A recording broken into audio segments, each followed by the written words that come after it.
Good morning. आज आम्ही निघालो आहे लोणावळा जाण्यासाठी. तर जाताना प्रतीक्षाला पिक करायचं होतं म्हणून आम्ही गेलो तिच्या सोसायटीत.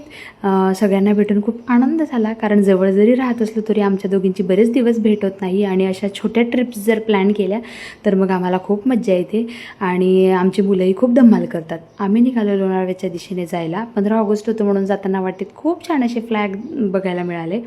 जाताना जोगेश्वरी मिसळचा मॅन्डेटरी जो स्टॉप असतो तो घेतला आणि नंतर आम्ही पोचलो ली ट्रँक्विल रिसॉर्टला. तुम्हालाही जर या रिसॉर्टचे डिटेल्स हवे असतील तर मला नक्की कमेंट करा.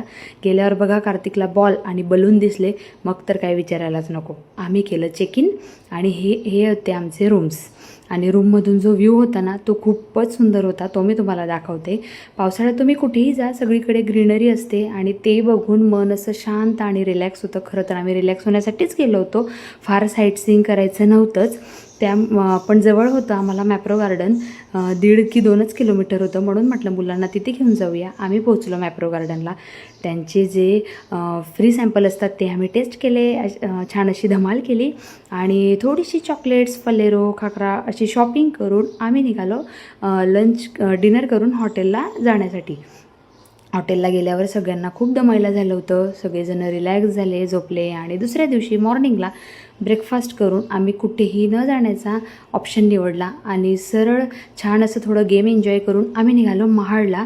गणपती बाप्पा म्हटल्यावर तोंडातून नाही असा शब्द निघतच नाही. गणपती बाप्पाचं छान दर्शन केलं आणि नंतर मिसिंग लिंक एक्सप्लोअर करता करता आम्ही निघालो पुण्याच्या दिशेने. अशी झाली आमची छान अशी छोटीशी ट्रिप. चलो बाय बाय.